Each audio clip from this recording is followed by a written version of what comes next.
7, it sounded like 70 because the sound went out, and it did feel like 70 years as chair. So, welcome everybody. I have, because I want to actually see my screen, I've turned off the thing so I can't see you. So if you raise hands or anything like that, I won't see that. I will open the chat box because I'm going to have some chats later on, but if I don't respond, just throw it in the chat and I will do my best to make sure that I see that. Just want to, I don't know that, so I'm probably going to regret saying this. I don't know that I have a full hour and a half of material, but hopefully there's some questions or so on. So I'm just going to talk a little bit about some examples. We're going to talk about some specific cases. I have some quizzes I'm going to want you to participate in. And then I'll talk about some kind of best practices at the end.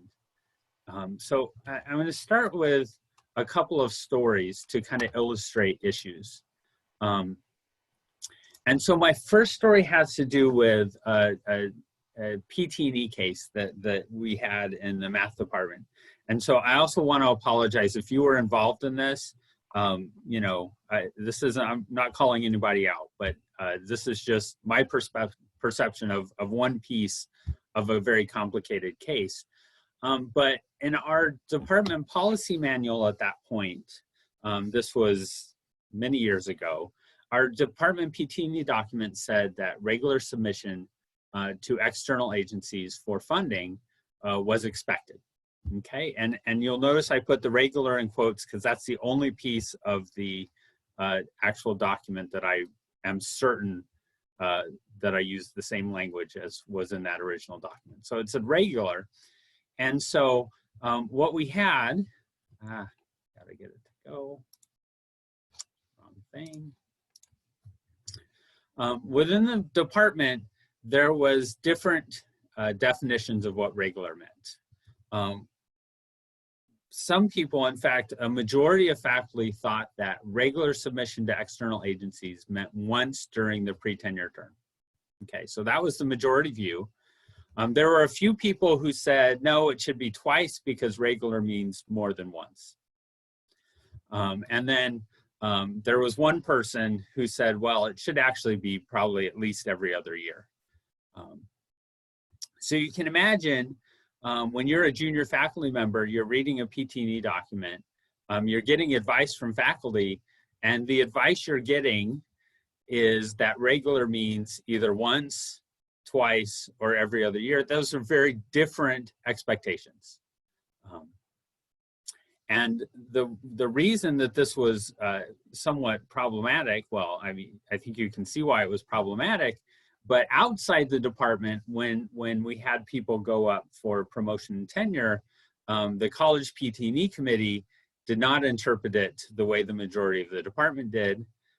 In fact, some members of the committee thought regular meant every year. The dean interpreted it different than the way the department did. And the provost, in fact, also interpreted that different. That was not the only, so this came to a head because we had a faculty member go up for tenure and was initially denied tenure. This was one piece of that denial. There were many pieces to that denial. Eventually, the provost went back and changed his mind. But that was after 6 months of stress and a hearing before the Standing Committee on Faculty Rights. And so you see here a huge mismatch between expectations of the individual and how those expectations are interpreted. So that's kind of my first story to kind of set up the value of understanding expectations. If you does anyone in a chat wanted to throw out any questions about that before I move to story number 2? Try to look. Okay. So story number 2 is a little bit different. And thankfully, I'm very thankful that this was not at NDSU. This was a conversation I had with a faculty member at another institution. This was a mathematics department, and I will not name the university because I don't want to shame anybody, but they should be ashamed. So take what you want from it. Their department, like most departments, everyone voted on PT&E. All the tenured professors voted when it was time for someone to come up. And it was, so there were about 30 tenured and 40 total tenure track at the time when I was talking to the faculty member who told me this. There were 2 faculty members who were very open that they would never vote yes for a female candidate.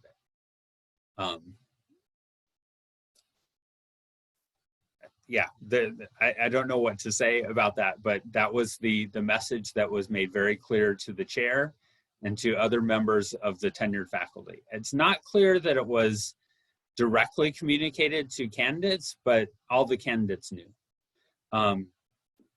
Now, when the chair would discuss this with candidates, because he was trying to provide mentorship to these junior candidates, said, oh, you know, those 2 votes won't really matter. We know they're there. We're just expected. You know, don't worry about it, okay? But I do want you to think about the question in this story, okay? So you have this expectation that everyone's gonna get, every female candidate's gonna get 2 no votes. How is that gonna impact the department? How does that impact the pre-tenure faculty, both female and not female, right? This is a huge case where, yes, there's an expectation, not necessarily a good expectation, and what message does that expectation send? Okay, so that's story number 2. And yes, absolutely, I was blown away. I will say, so the faculty member I was talking to, she told me this story after she got tenure. She was telling this, and it didn't matter for her, right? I mean, she got tenure, she deserved it. She's actually pretty awesome. And so, you know, but just the emotional strain of knowing those 2 no votes were coming. She said it makes it really hard to mentor junior faculty, and it makes it really hard to convince people to actually work there because that story gets out. Again, I'm glad it was not us. Okay, and this is a story number 3, and it's about expectations. It's a little bit a weird story. I'll skim it. I won't read everything I have been reading so far. And this advisor came to me concerned about the students not making progress. They were doing really well early on. It's kind of trailed off, and you know, how do I get the student motivated again? At the end, we were having this conversation, and you know, I was worried about, you know, the student has health issues, and you know, that's having an impact, and I think the psychological mental health issues also were having an impact, and you know, and so I was trying to, you know, find ways, how can we support the student? And then at the very end, the advisor told me, well, what I really want you to do, right? Because I'm like, well, can I set up extra meetings? Can I, you know, because meetings are my thing. You know, can I talk to the student and figure out how bad the health issues are? Maybe we need a leave of absence or something like that. And the advisor said, no, what I really want you to do is I want you to tell them to stop enrolling in the choir class. So he was a member of one of the choir ensembles. It was something he liked to do. It was, you know, an hour, 3 days a week, not like a class where he was doing, you know, a ton of homework, but it was just something he liked to do. And so that was what the advisor wanted me to do, was no more choir. That was going to be the thing that was going to fix the problem. Okay. And so I guess the question is, how much control do we really have about what our advisees' interests are outside of class, right? This advisor had a very clear expectation, and I will say this is very common, certainly to math people that I talk to. And yes, this is a math person, I know. There are a lot of mathematicians who believe, whether explicitly or implicitly, that the only thing you should really care about is math. And any outside interests are, you know, distractions from the real important stuff.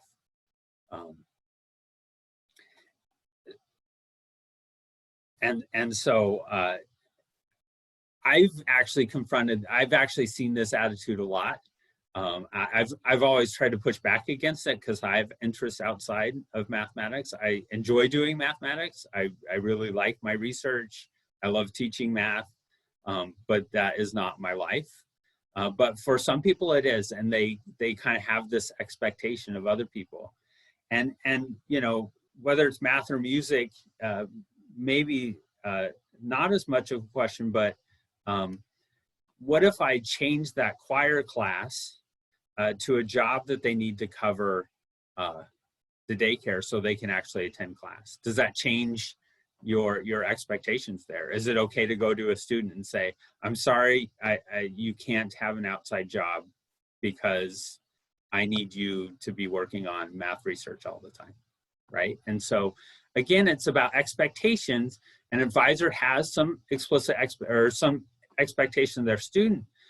You know, it's a little passive aggressive to ask me to enforce those expectations on the student, but it is a case where we see a lot of conflicts in the graduate school where the advisor expects something of their student. The student doesn't know that that's expected or can't actually do what's expected. And that creates conflicts, right? So now we're going to get into the quiz portion of it. It wouldn't be a presentation without you doing something. So I want to make sure your chat box is open. I'm going to present a scenario, and then I'm just going to go question by question. And what I want you to do, when you see the question, I want you to put your answer. Don't read everybody else, just put your answer down and chat it to everyone.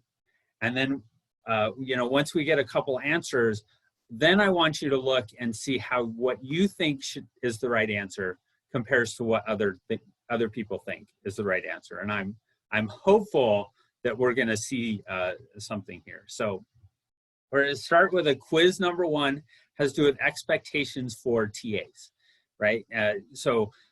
This is I'm going to steal this from my experience. So I realize you might not have this exact same teaching structure, but you know, you've got a large lecture class, you meet 3 days a week. 2 days a week, the students meet with their TA recitation. Okay, the TA does 50 minutes each session. They're responsible for 25 students. Class has, say, 300, right? So, okay, so first question, you just want to throw your,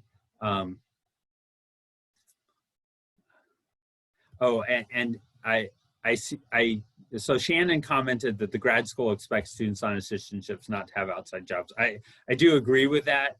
I think but it does raise questions, and especially if you aren't on an assistantship. But I did want to acknowledge there are reasons why we have policies, and I'll talk about that later. Okay, so quiz, get ready for a first question. I'm not fancy with Zoom, so I'm just going to put it up there and throw this right now. Okay, how many hours a week should the student spend preparing for recitation? I'll actually post my answer too.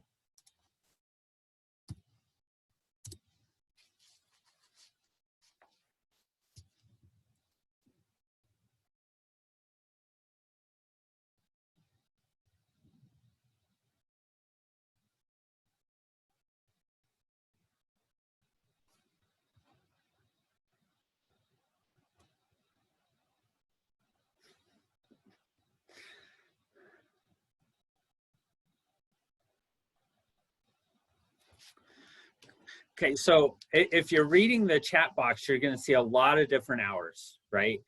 2, 3, 4, I've seen 6. I like Shannon's, David's comment, however long it takes them to feel prepared on the topic, right? And that varies from TA to TA. You know, I remember when I was a TA, I'll be honest, I maybe put 20 minutes into a class before I showed up. I spend a lot more time now than I did back then, but you know, it really varies from student to student. But, you know, imagine if I'm a TA and my instructor expects me to spend 6 hours getting prepped and I'm putting 25 minutes in, right? There's a huge mismatch in expectations, okay? We're gonna go to question number 2, okay? Oh, did that, did not work. How many hours per week on average should the TA spend grading for that recitation?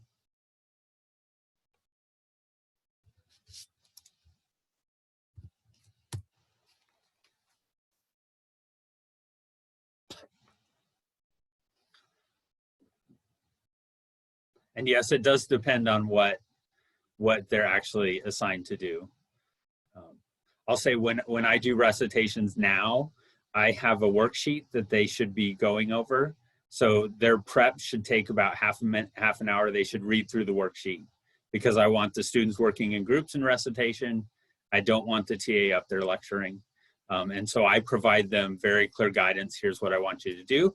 Doesn't take them that long to prep, but then they have to grade the worksheet. So I actually expect a little bit more time on the back end, okay? Again, we're seeing 4 to 5, 1.5, 2, it depends. And we will see as the questions go on, we're gonna get a lot more, it depends, right? One thing I want you to think about though is if I take the two big numbers, right? So question number 1 was, the biggest number I saw was 6 hours prepping. And then someone says 5 hours grading. That's 11 hours on that one recitation. Plus the 2 hours of time they're actually in the class, right? We haven't even gotten to office hours yet, right? So you start thinking about expectations. Now, obviously the person who said 6 maybe didn't say 5, but you know, we need to think about some of these numbers. How many office hours should they have?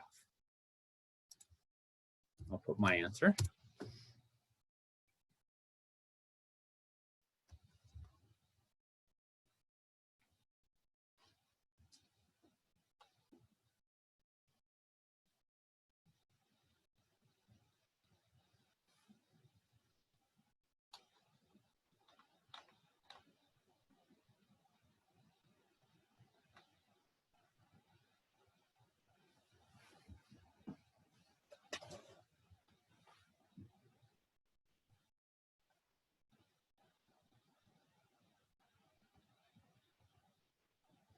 Right, so again, range of answers, anywhere from 1 to 5, it depends.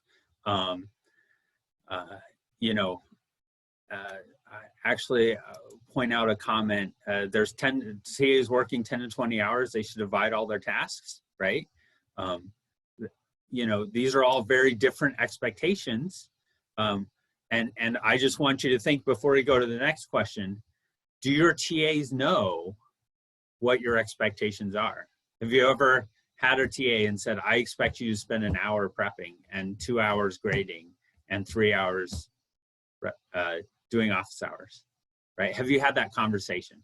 That's just something to think about. You don't have to write it down. You can go to the next question. Okay, so this is more about expectations for yourself. How many times during the semester will you visit a recitation to see how it's going?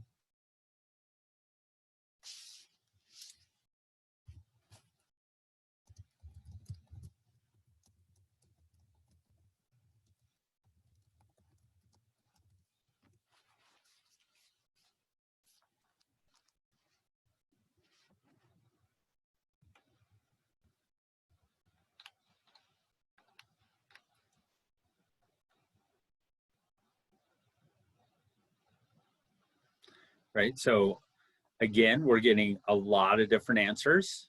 Some people are doing this every week, every other week. I always start the semester thinking it's going to be 3, and I end up doing 1 and 2 if it's really bad. Because just like the TAs, we have time constraints on ourselves, right? Okay. only if I hear there's a problem. Yep. All kinds of answers. How often do you meet with your TAs as a group to discuss what's going on?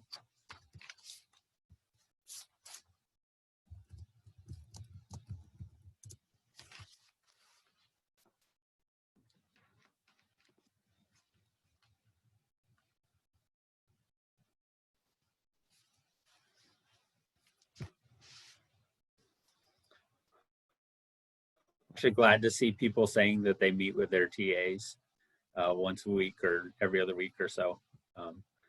Certainly when I started as a instructor here, I did not meet with my TAs, but I've gotten to where you kind of need to, just to keep them on track. Okay, we're almost done with this one. Again, it varies monthly, every other week, every week. Another expectation for yourself. Do you have a post-semester meeting with the TAs to provide feedback on their work?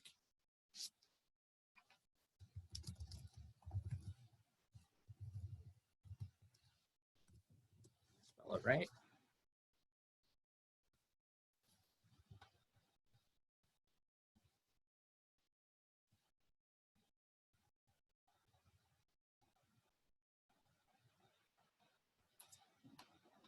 Okay, I'm glad to see most people do.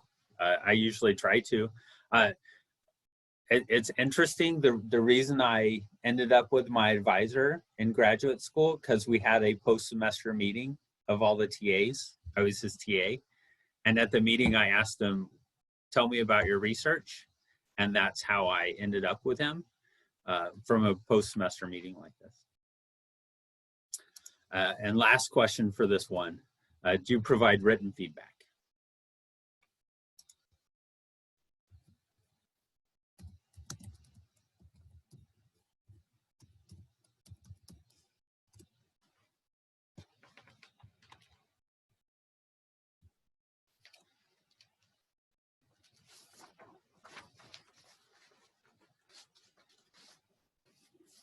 There's more no's here, which I understand. It depends, but mainly yes. Self-reflection.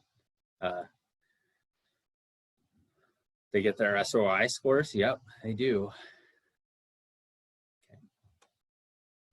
So we're going to do this 2 more times, but the first one is more. This first one is more about recognizing that expectations vary significantly from faculty member to faculty member, and being aware that those expectations vary kind of illustrates how important it is to share what those expectations are, right? If I'm going to provide your end of the semester feedback to the TA, one of the things I need to do is give them an opportunity to be successful. And if they don't know what my expectations are, it's going to be really hard for me at the end of the semester to rip into them how they did a terrible job if I didn't tell them what their job actually was.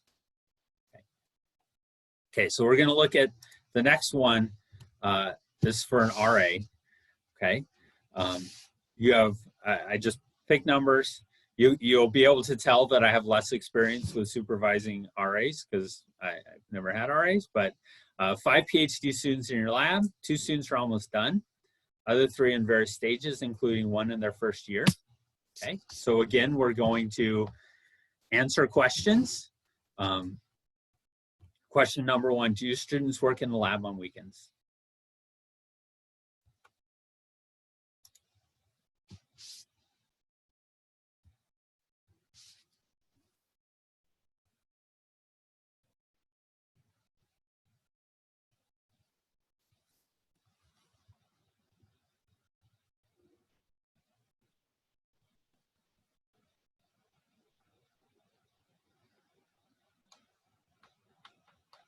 Okay, so a lot of interesting, so there were 3 yeses right off the bat because it's easy to type, but then we get their choice, no, because no one ever works alone, right? So there's a reason for the expectations we have. If they're behind, if they need to, some experiments you just have to do, when they happen.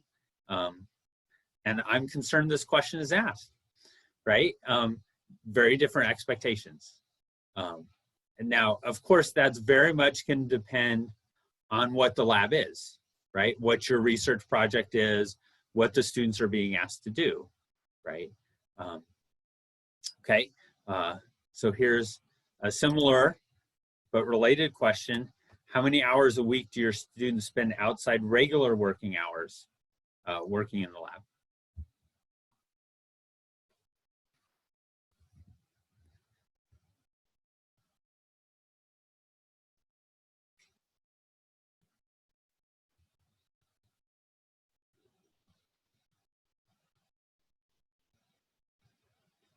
Is everyone afraid? It depends, varies. Okay.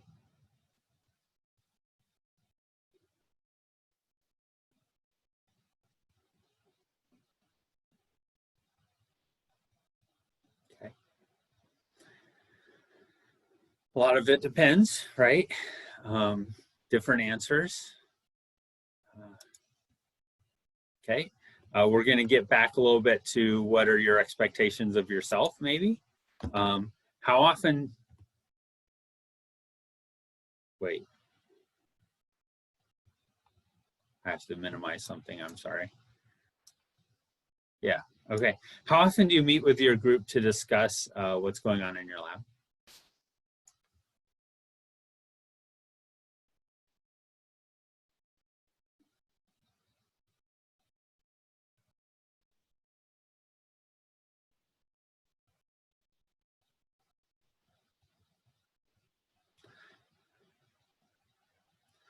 I figured this one would be a little more consistent because I think most people feel like they need to make sure things are going the way they need to go. So once a week, every other week, you know, other regular meetings too.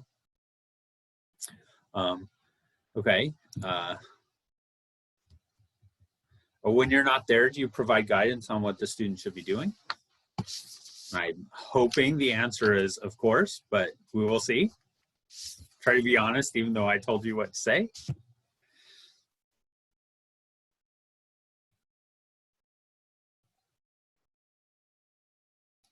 Right, so lots of yeses, of course. Okay. Is the guidance the same for the first year students versus the students who are nearly done?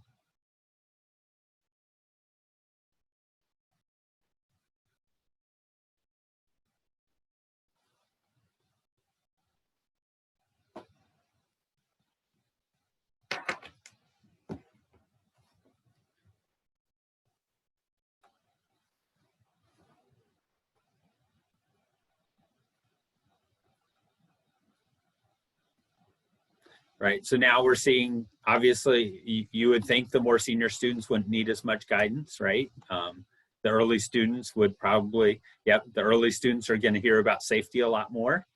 You know, they need a little more support for the first year students, okay? So as part of that support, do the senior students have responsibility to help the newer students?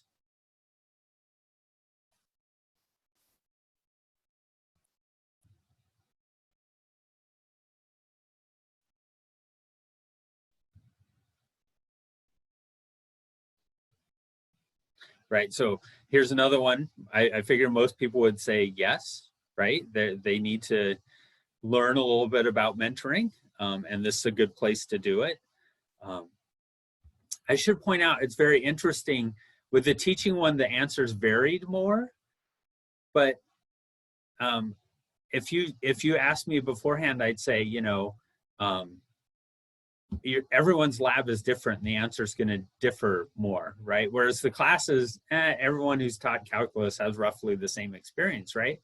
But the answers varied a lot more for the teaching one that's less individual. Now that depends, of course, on your instruction, versus a lab where a lot of times the answer is yep, yep, yep, yep, right? Everyone's doing kind of the same best practices, okay? Do you supervise that particular responsibility, right? So your senior students should be helping out the more junior students. Do you actually supervise whether or not they do so?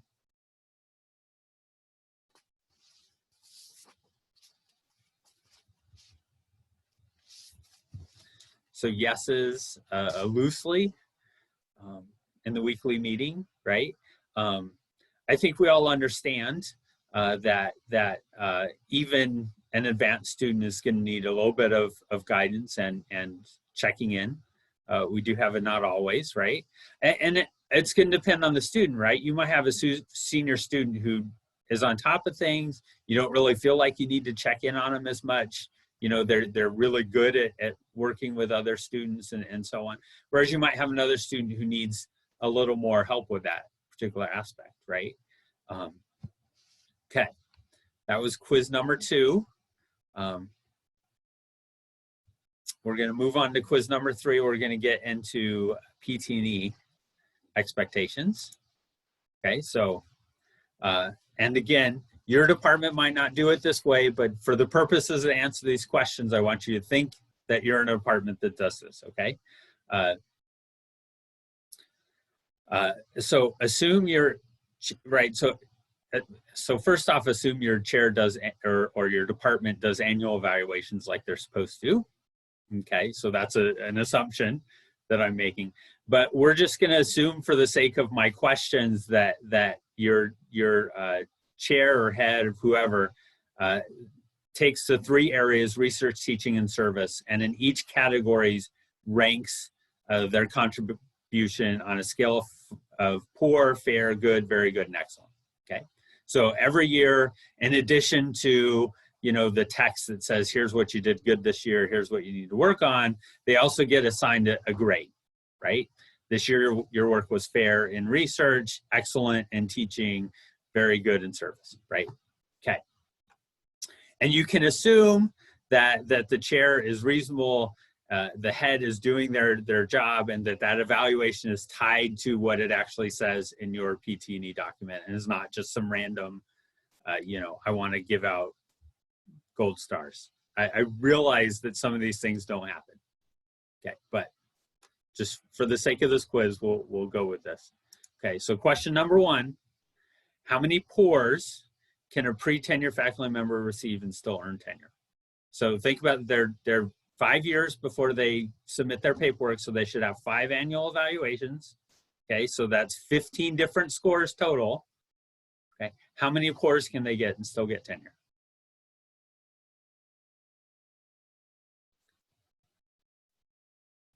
And I know it's going to depend on what they're getting the rest of the time, but just, is there a cutoff for you?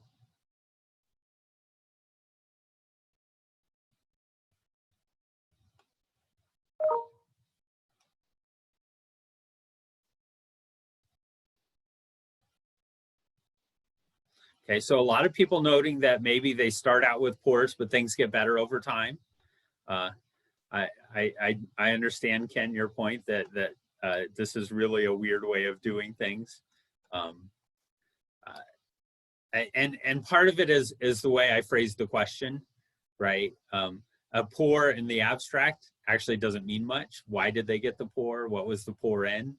Did it improve over time? So, if you're going to use that, oh, I went too far. If you're going to use that as a measure, it probably should be in the department's document.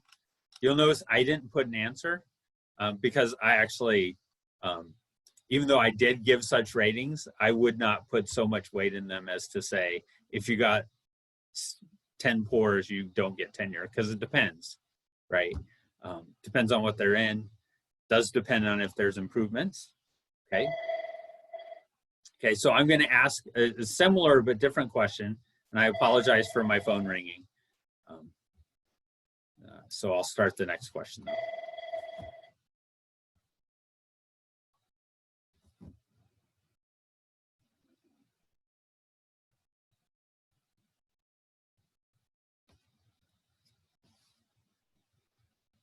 Okay, so this question, they receive goods in every category every year. Should they receive tenure? So far, I've got a yes, maybe, sure, I guess.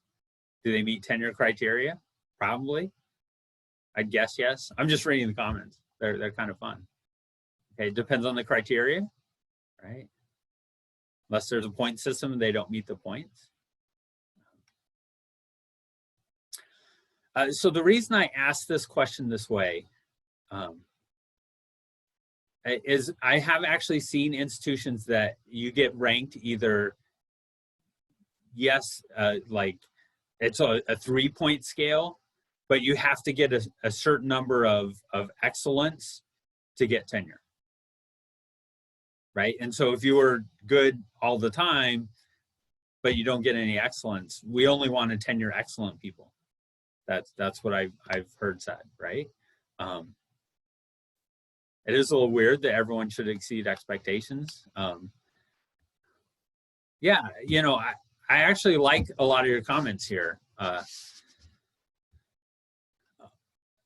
Although I will push back a little bit, Carrie Ann, on your, I just like that everyone should exceed expectations.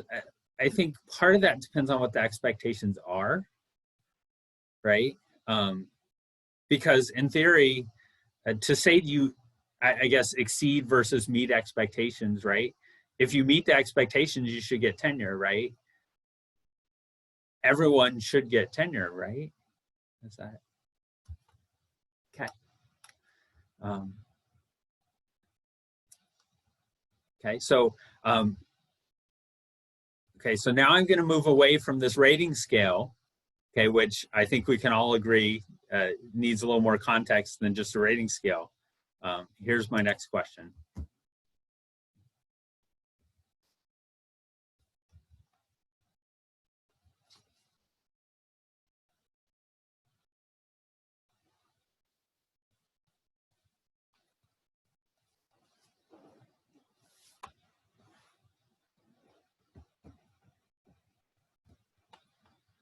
Okay, so if you say it depends on your discipline, then answer for your discipline.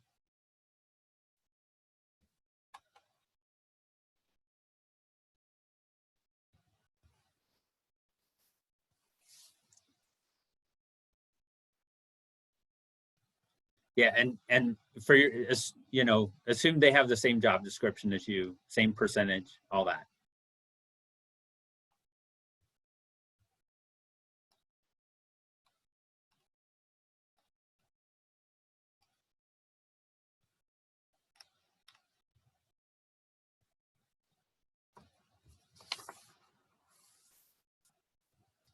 Does caliber of paper journal matter? That's a good question.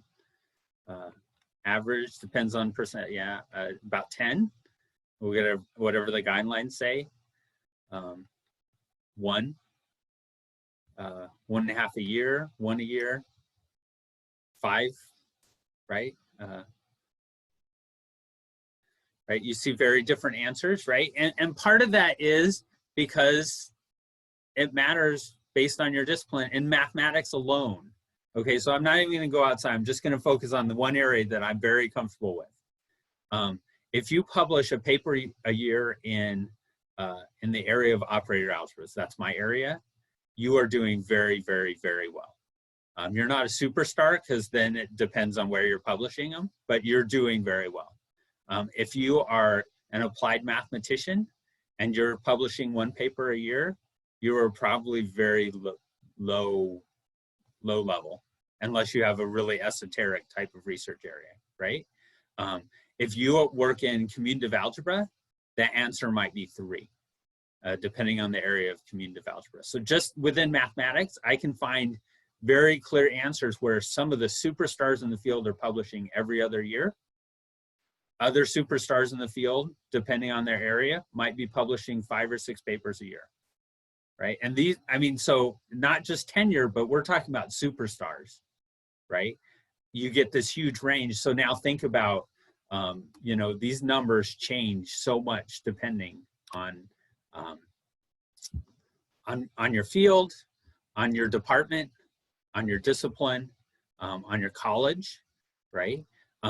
Now, I'm going to talk a little bit when I served on a college PT&E committee, and I've heard this discussion among other people, not just on that committee, because actually that committee was very reasonable, but I've heard people say things like, well, in my field, the answer is this. Why is it not the same in yours? Right? That's about expectations, right? So this isn't a question that I actually have written down, but here's a different question. Does your PT&E document specify a number?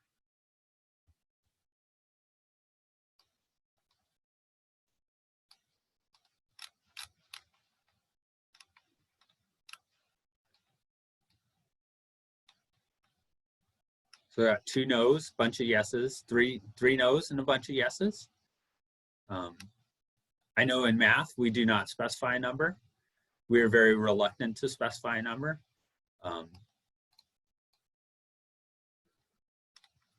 But that's, again, very discipline specific, right? Okay.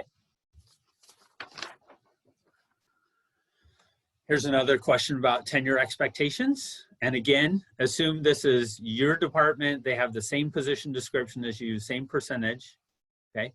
How many of those papers must be single authored if you want to get tenure?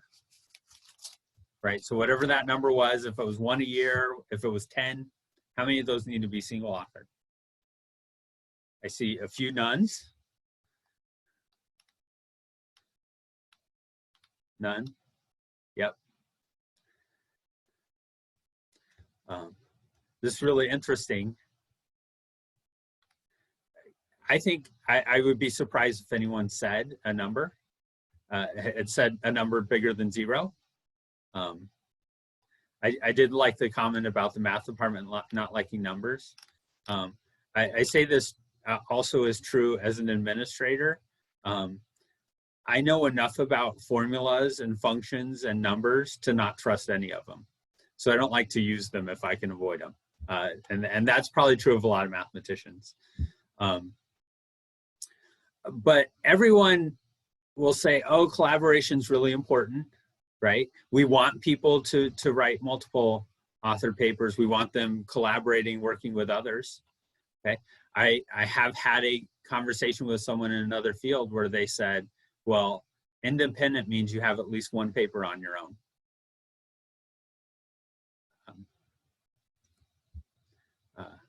Or I've had other conversations with people where they said, oh, but all of their papers are co-authored with the same people. The other people are just carrying them, right? Maybe they just collaborate really well together.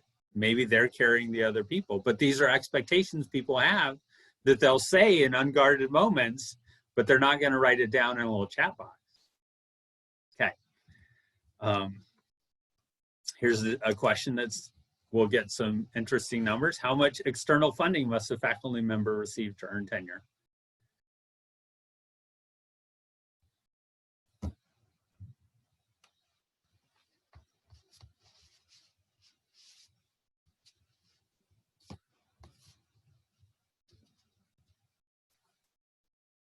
This one where I expect to see very different answers.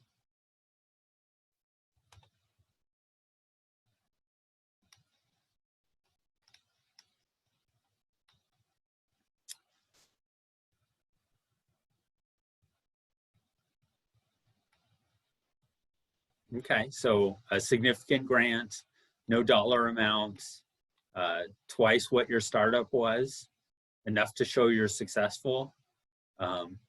Grants are just kind of the icing on the cake, right? You should apply, but there's no expectation you actually get any. Okay, let's see. Here's a good next question. How many grad students should a faculty member successfully mentor to earn tenure? This is a weird question, of course, because how do you successfully mentor a student in 5 years if it takes that long to get a grad student out?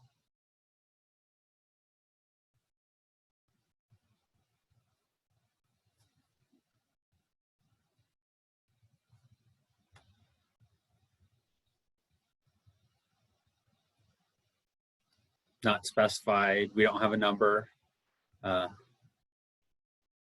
There's disagreement over whether it counts as teaching, research, or service. We've had that argument before.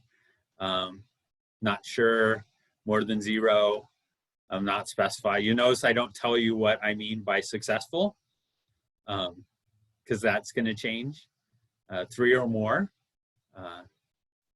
right? Again, varying answers. And again, this also depends on field and how your funding works, how grad students work in math. Generally, you don't even get a student until they've been there for a couple years, right? In other fields, I know you hire them directly into your lab or directly into your program, right? So there's different expectations, right? Some people will use their startup to support grad students. That's very atypical in math, right? And so it varies very much. And again, I've had this conversation with people.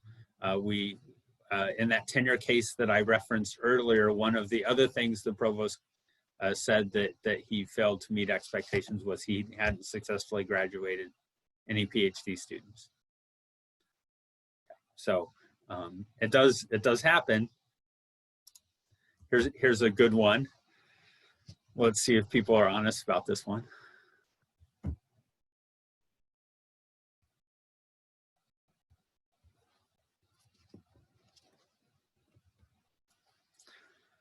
Should a pre-tenure faculty member be doing university or college level service?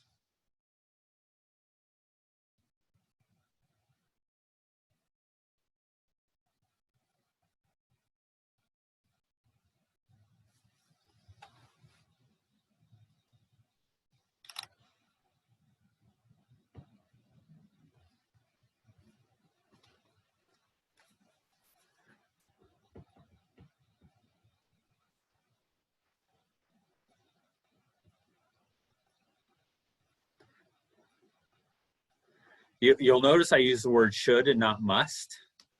I think most people would agree that putting a must there for pre-tenure would be asking too much. But I've seen a lot of people who, and I don't necessarily disagree, that would agree with what Ken says. You know, absolutely not.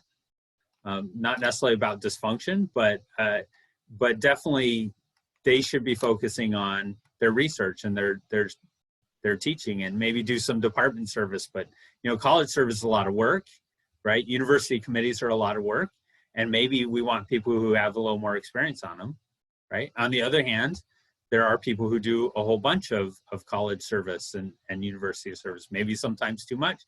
Maybe sometimes they're asked to do too much because, you know, they are the right person for something, their interests align, and so on. But again, you're seeing huge discrepancies in answers. Let's try a different one. How many new course preps should a faculty member have while pre-tenure? And again, your field, your department, your teaching load, or your percentage.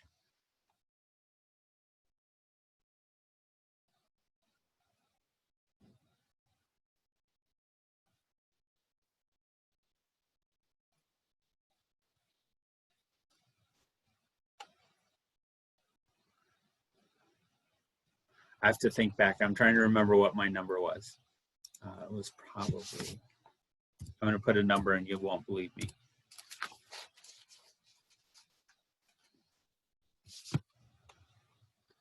That was an underestimate for me as well.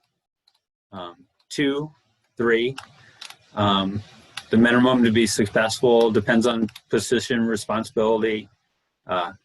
Carrie Ann's was more similar to mine. I had 12. I had 15, 10 to 12, 3, right? A lot of that is culture, departmental culture. Some departments, you have your 2 courses, and those are the same courses you're going to teach for the next however many years, unless you want to create a new one, right? And so that would be 2 preps, right? I actually prefer to teach new courses all the time. I feel like I do a better job when I'm doing something new. And so I actively sought more. Even when I teach a course the second time, I treat it as a new prep. But that's, again, it's very much cultural, departmental culture, institutional culture, and so on. Okay. We're almost done with the quizzes, if you're not liking this part of it. Here's the next question. Where'd my mouse go? Okay. What's the cutoff for SROI numbers where you have concerns about a pre-tenure faculty member's teachings, right? So if they're getting 4 or 5s every time, right? What if they're getting 1s, 2s, 3s? What number would you say, oh no, I need to figure out what's going on?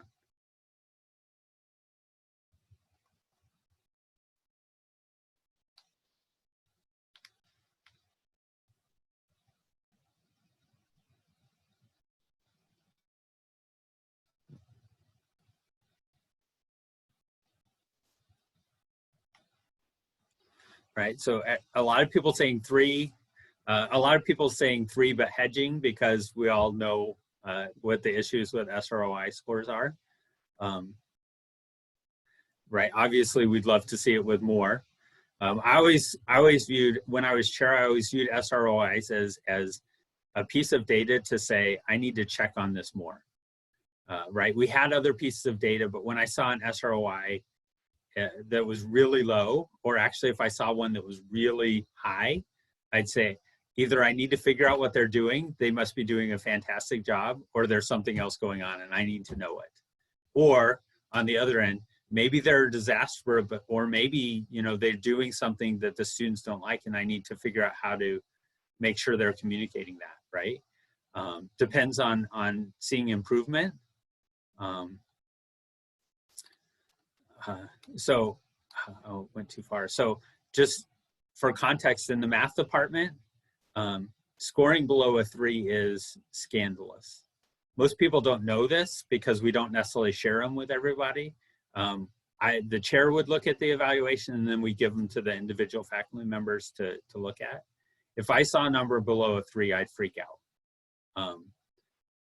I will say, and please don't try to guess, but my worst teacher in my whole group of faculty consistently got 3 4s and 3 5s on annual, or on the SROIs.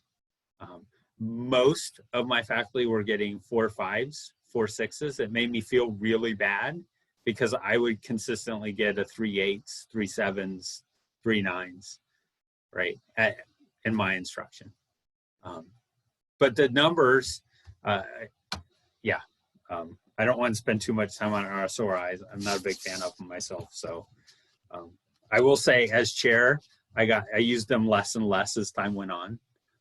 But okay, so related to this, how many times will someone visit a pre-tenure faculty member's classroom before they go up for tenure? Right, if we're looking for things other than SROIs.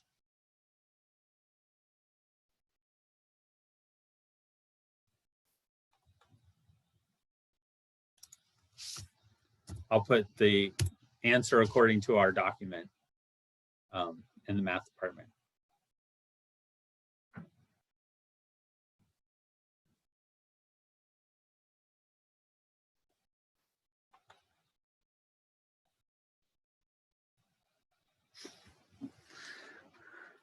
We don't actually have the number 3, but we require everyone to participate in peer review annually. So I should have put 5, I'm sorry, 5.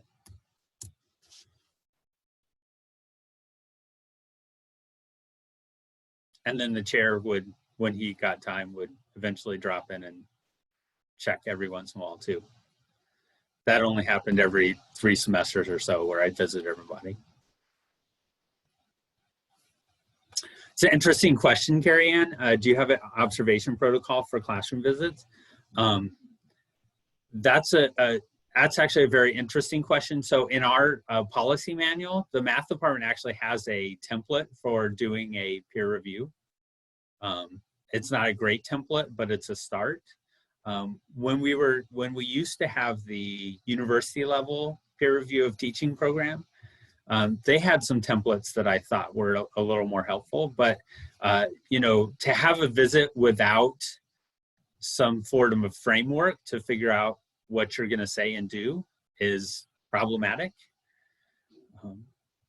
But I hope what you're seeing here is the expectations vary, and not only that, in hedging my answers with you. I hope you're seeing that there's a lot that goes into these conversations, these decisions, that we sometimes take for granted, right? What is a peer review? Someone shows up and says, great job, thumbs up? Or is it, do they write a report and give it to the chair? And right, those two different descriptions of a peer review mean different things, right? Okay. There's a new message.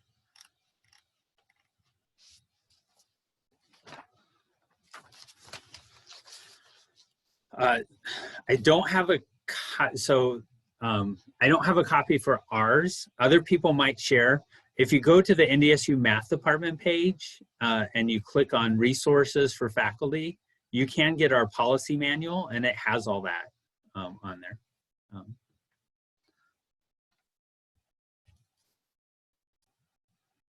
Okay, so now we're going to move away from the template, and again, I'm going to use math because I had the document on my computer.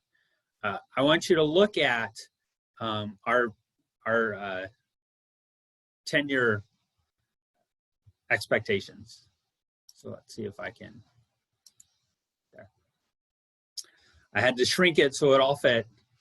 Okay, and you'll see the heading is ill-defined terms.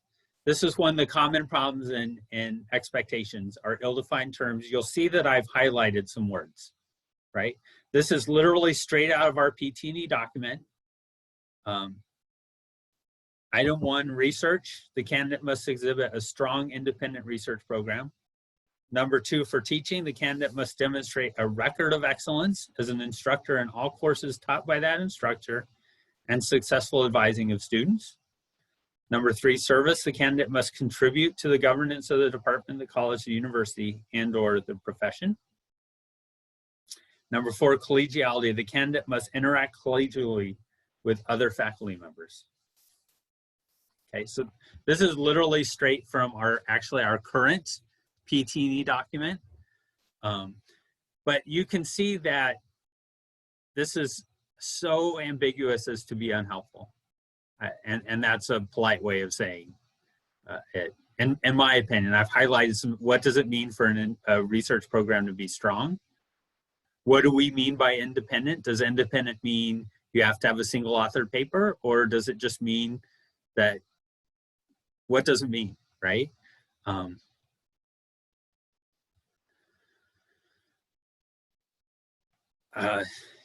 Yep, what is a record of excellence? How do you measure successful advising?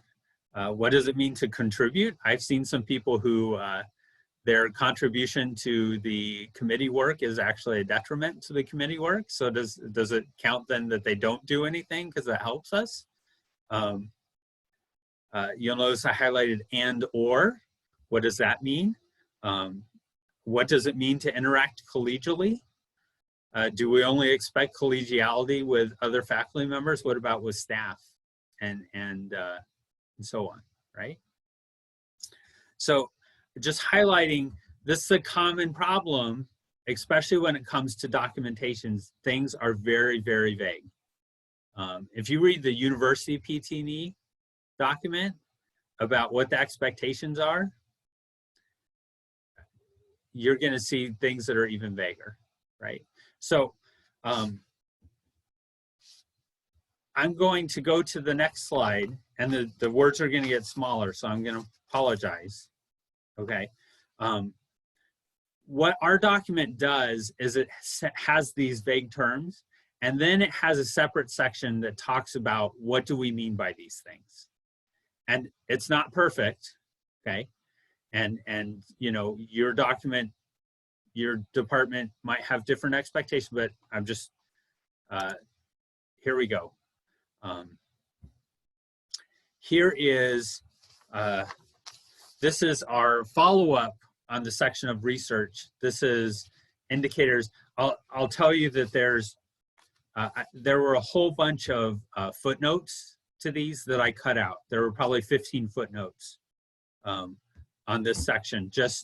But this kind of gives you an idea of how do we define these ill-defined terms, right? And the definitions might not work for your department, but you'll see primary indicator is peer refereed research papers or research articles accepted for publication, right? And then a modifier, and so there's, after the word modifier, there's a footnote that explains what we mean by that. That maybe a measure of quality of peer refereed article is the perceived quality of the journal. And then there's a footnote on what do we mean by perceived quality of the journal, right? But so just read that first one. If you go back, it's going to go the wrong way. If you go back, strong independent research program. If I'm a first-year faculty member and I read this and say, oh, you want a strong independent research program, is there any direction for me to go with that? Do I just keep doing what I'm doing? Is that good enough?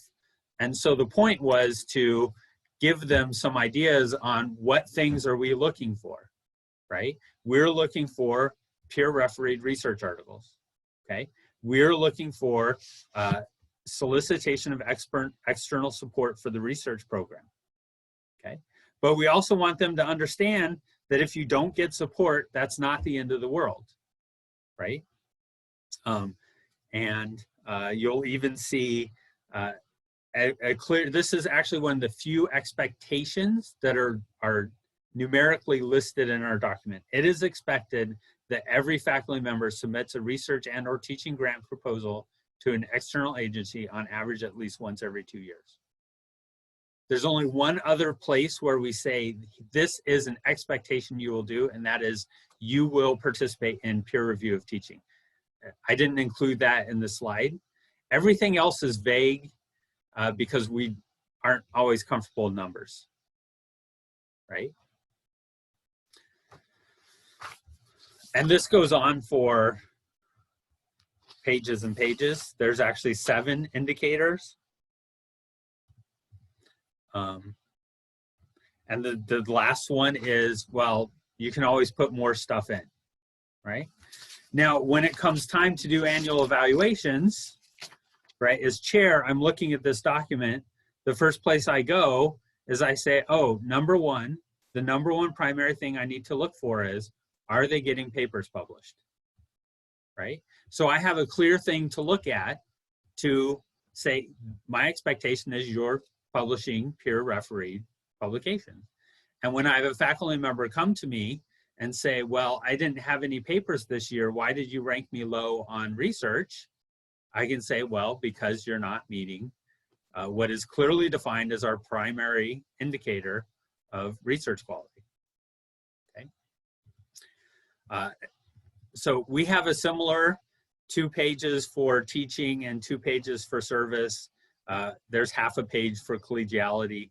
And I'll say that collegiality, it's not about,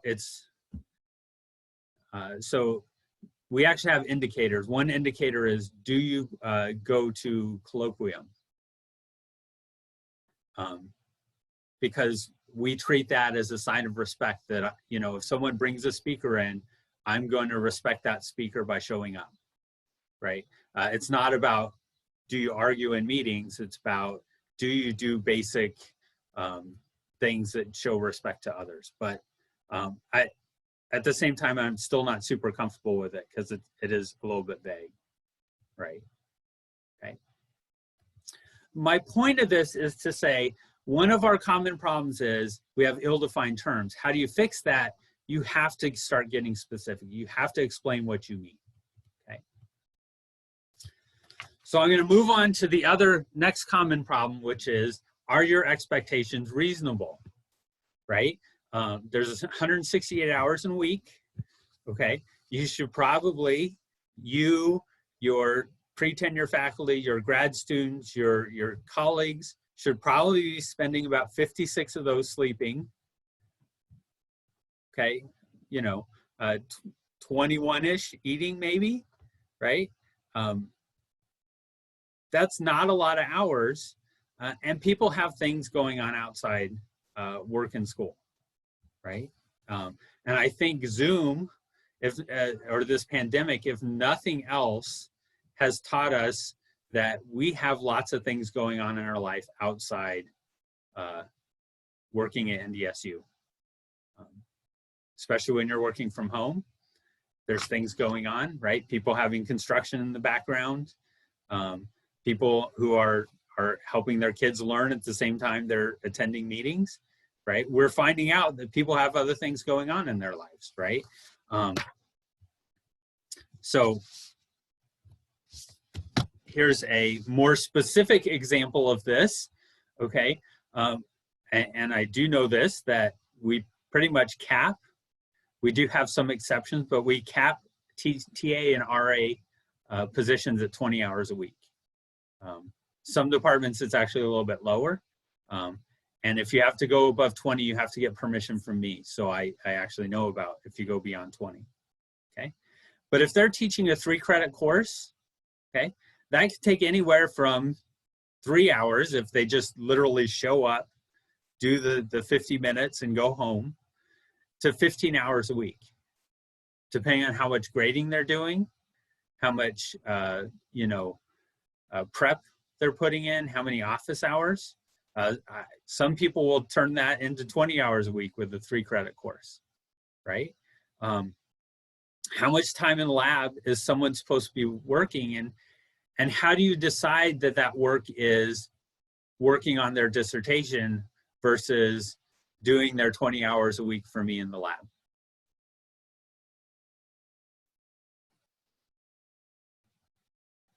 Right? And then the last question, which is probably the most important question, is what you say is happening actually what's happening, right? So the math department says their TAs work 18 hours a week.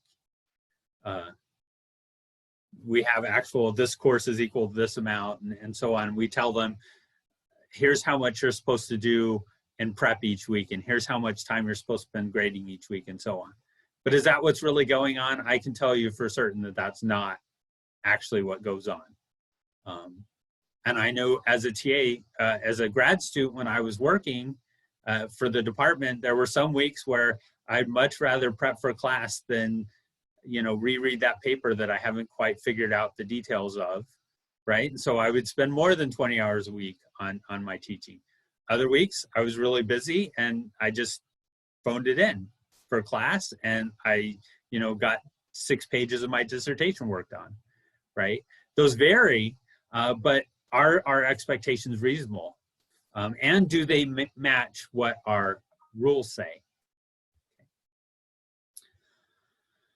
Relating to that last point, one of the places where, as the grad dean, I see the most issues with this is peer pressure. You have 5 grad students, and the one senior grad student is spending 40 hours a week in the lab, and so all the other ones say, well, I got to do at least that much, even though that may or may not be reasonable. Okay. And then the third common problem that I want to highlight is, how do people know what the expectations are? Okay. If you're relying on mentoring to clarify expectations, right? So someone commented about, well, we let mentors do this. Do the mentors know that?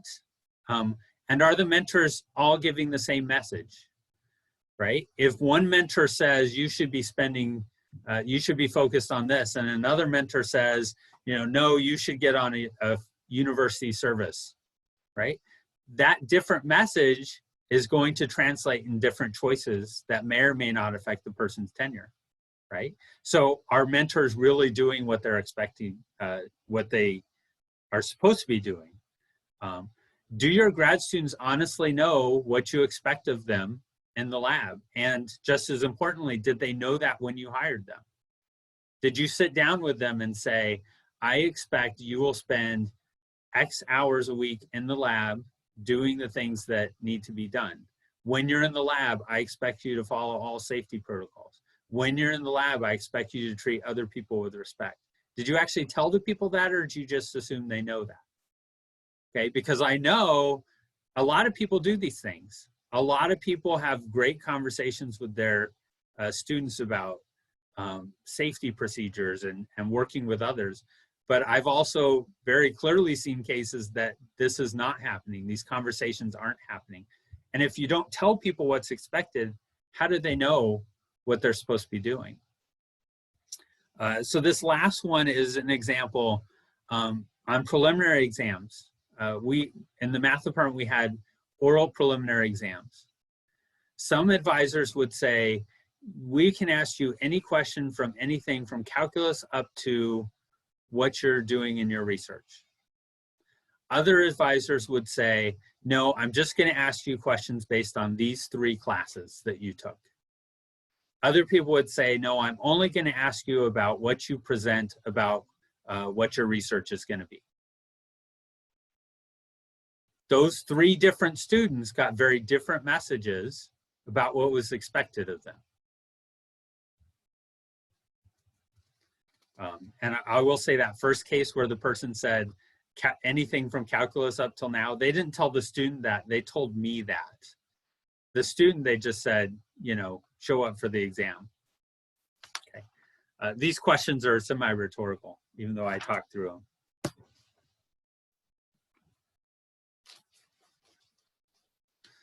Okay, so those are the issues. I want, in the last 15 minutes, I guess I will take the full time. I do want to talk about some things you can actually do about expectations. Okay, so the first thing you should be doing is you should be talking about expectations. You should be having focused conversations addressing expectations. You should be sitting down with anyone who works for you and saying, here is what I expect from you. You should be doing that on a regular basis. Okay. It should not be part of a separate discussion. And most importantly, you should not have these conversations when you're mad. As chair, oftentimes we'd have these conversations when someone got an evaluation they weren't happy about. And I always said, I understand what you're saying. The document explains what the expectations are. I'm trying to go along with what the department decided. If you think the department should revisit that document, please bring it up at a future department meeting. No one ever did, okay? But that was kind of my way of dealing with that, because in the heat of the moment, you don't have rational conversations about what expectations are, okay? You can use professional organizations and, you know, a random article from the Chronicle if you need to start a conversation, right? If you actually go to the math department and download their PT&E document from their faculty resources, you'll see the last 7 pages are resources from the American Mathematical Society. There's a document about expectations for graduate student supervision. There's a document about expectations about single authored papers. And we just said, you know what, our professional society has taken the time to provide some information that would be helpful for people to understand our PT&E process. We're just going to add it on, right? So use your professional organization. Sometimes you read something in the Chronicle that makes you go, ooh, are we doing that wrong? Maybe we should talk about it, right? Use those opportunities to talk about what your expectations are, okay? In addition to having those conversations with anyone you supervise, you should probably have those conversations with each other, right? Discussing expectations amongst yourselves, with your supervisor. Those conversations are the way we avoid the problems in the first place, okay?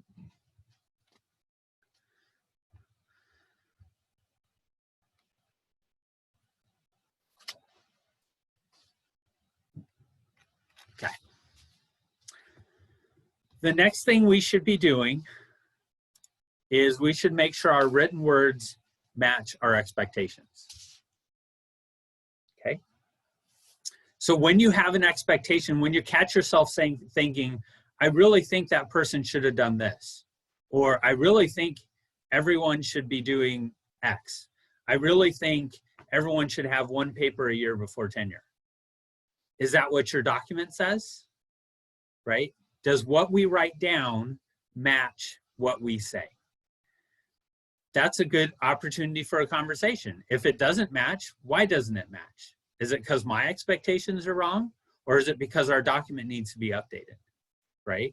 90%, okay, I just made up a number, so I'll go with it. 90% of policy is created to clarify expectations that were unclear at some point, and then we realized it was a problem when there was some sort of disaster, and we said, oh, we don't want that to ever happen again. Let's write a policy, right? You should also be, I hesitate to say, you know, be big brother, but if other people have expectations that aren't in line with policy, right, you should talk to them about it. Okay, this is one case where I think it's okay to be passive aggressive. Maybe you don't confront them and say, you know, university policy says TAs should only work 20 hours and you're working your TAs 40 hours and I'm going to tell on you, right? That's probably not as helpful, but maybe what would be helpful is at your next department meeting, adding to the agenda an item to discuss hourly expectations for TAs in your department, right? And then you've separated from that initial reaction and you can actually have a discussion about what policy says. Again, does policy need to be updated? Or maybe expectations need to be updated, right? If you are in a position to provide feedback, written feedback is most helpful if you're trying to cover your butt. If you're the supervisor, if you write it down, it's harder for them to say that conversation never happened, right? But you shouldn't just write it down. You should have conversations. You should have discussion, okay? And I would say this, it is worthwhile to review policy regularly, just because you want to fix problems before they get to the stage where it's time to write a new policy, right? Okay, and then the last thing we should really focus in is making sure we apply expectations uniformly, okay? If I'm asking something of someone, would I be willing to ask that same thing of someone else, okay? Does the answer to that question change if the person is a jerk, okay? What if they're a really nice guy or girl, right? Or person? What if they're just friendly and they'll say yes to whatever I say, right? Should that change the things I ask of that person, okay? Am I holding people accountable, right? If I'm a supervisor, am I saying, here's my expectations, but then I don't hold my friends accountable when they break it? Or I don't hold that one person accountable because they're a jerk and they're gonna come yell at me for an hour if I tell them they're not doing what they're supposed to, right? And just as importantly, am I holding myself accountable, right? Am I following policy? Am I following best practices? Am I treating people equitably and fairly, right? And it does help to know what the policy is, so when there's a conflict, you can say, well, you know, the administrator's last stand, well, the policy says, and I have to stick to the policy, right?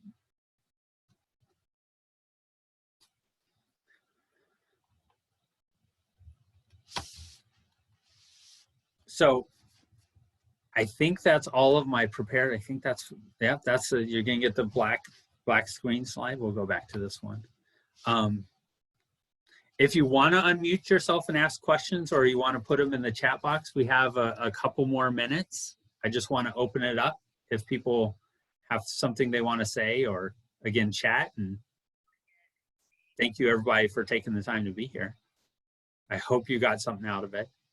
Yeah, I definitely did. This is Carrie Ann. I enjoyed the presentation and the format, the opportunity to hear from everybody else. I'm interested in what you think about expectations during the pandemic, because I've had a lot of conversations with people talking about how do we recalibrate expectations and do so in a way that is fair, because I am personally not a big fan of the approach of saying, well, people will understand once you get there. The working conditions were hard, but I also know that people are wary about doing a lot of revision to PT&E documents or evaluation documents. So I don't know if there's a middle ground, or if you've given thoughts to how expectations are working right now, or how we could apply what you covered today to this particular instance. Yeah, so I would say that you need both. I think we do need to write things down to say, these are the new current expectations. And I know Shannon put together that group and we changed our PT&E policy for a year and things, because you can't just count on people 3 years from now remembering the pandemic. Because 3 years from now, California might have had the big one and we lost, California into the ocean, and we're thinking about that now, and we're not a pandemic anymore. And that's a silly example, but I think it gets to the point that you have to write things down, because we can't count 3 years from now people saying, oh, I remember what that was like.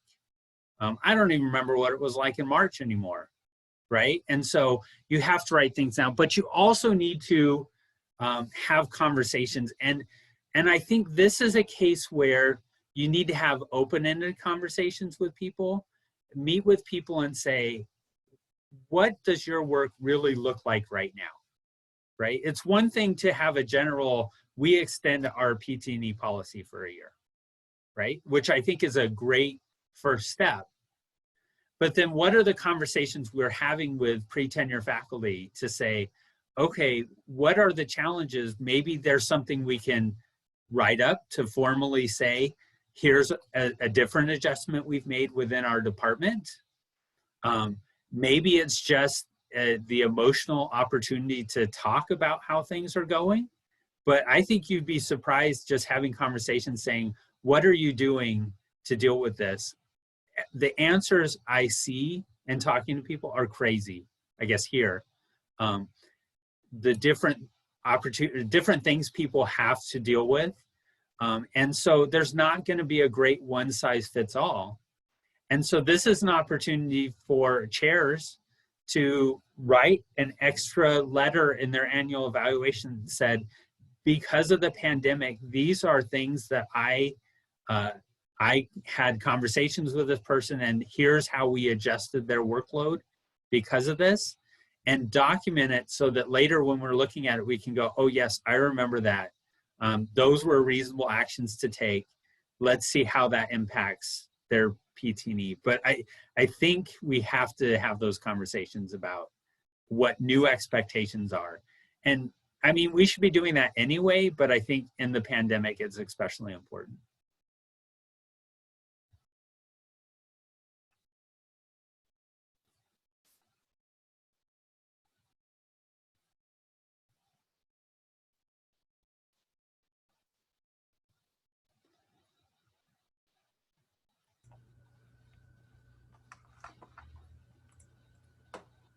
Any other questions for Ben?